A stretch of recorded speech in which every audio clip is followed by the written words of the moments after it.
dirais que l'éducation populaire, ça vise à l'amélioration du système social et donc à l'épanouissement individuel et collectif en dehors des structures traditionnelles, donc par exemple la famille ou des structures institutionnelles, plutôt l'enseignement. Et donc ça touche pas forcément que les jeunes, donc ça permet vraiment à tout un chacun et chacune de pouvoir avoir une éducation à la citoyenneté par le biais donc d'activités qui peuvent être diverses et variées. Et nous, typiquement, à Coexister, on permet vraiment de donner l'opportunité à des jeunes qui n'auraient pas forcément dans d'autres cercles sociaux de pouvoir prendre des responsabilités, de pouvoir monter en compétences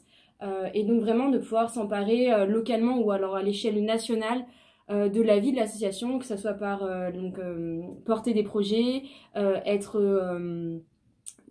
source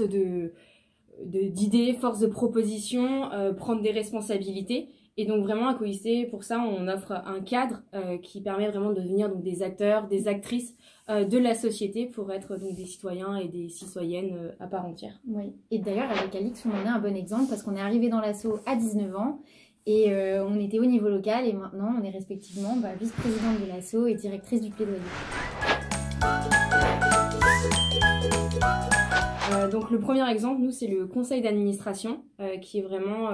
la plus haute instance. Donc c'est vraiment le conseil, le collège des décisionnaires de l'association qui est constitué donc d'adhérents et d'adhérentes qui sont âgés de 15 à 35 ans et qui ont été élus par les membres des groupes locaux. Et puis ce qu'on peut dire, c'est que depuis 2 ans, le conseil d'administration il s'est vraiment professionnalisé, notamment en mettant en place des mandats pour ses membres de 2 ans.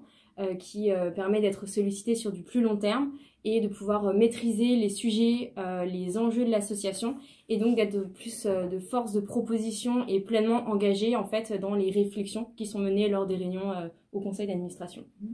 Et le deuxième, qui est un moment fort mais qui a lieu tous les 6 ans, ce sont les assises. Donc c'est vraiment une rencontre nationale où on invite tous les adhérents et les adhérentes à participer pour échanger, débattre sur vraiment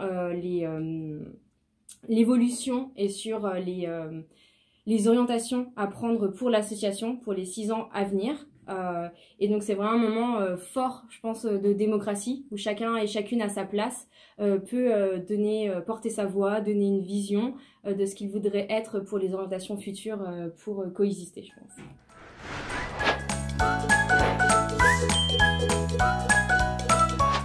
Et pour nous, les pouvoirs publics ont une mission de service public qui ne saurait vraiment pas être remplie sans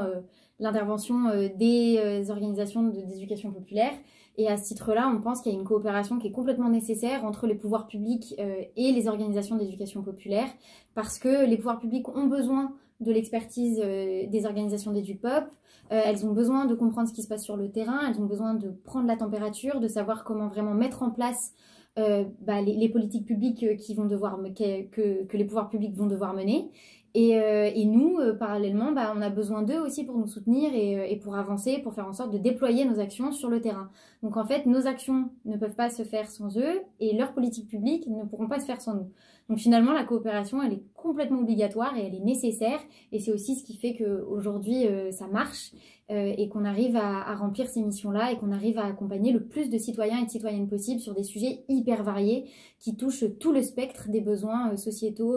que l'on rencontre aujourd'hui.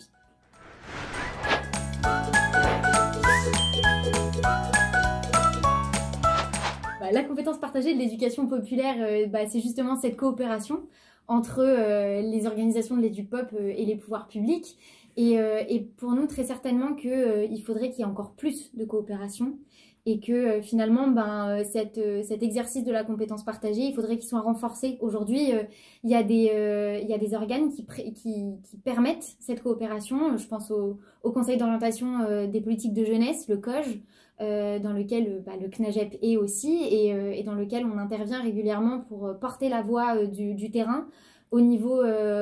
national. Et c'est par ce biais-là qu'en fait on va réussir à créer des synergies et à faire en sorte que les pouvoirs publics puissent vraiment se mettre dedans encore plus et comprendre vraiment les enjeux de terrain et comprendre ce dont on a besoin aussi pour mener au mieux nos actions de terrain et remplir aussi ces missions de service public et de politique publique qui sont menées par le gouvernement notamment et qui partagent cette compétence de l'éducation populaire avec nous.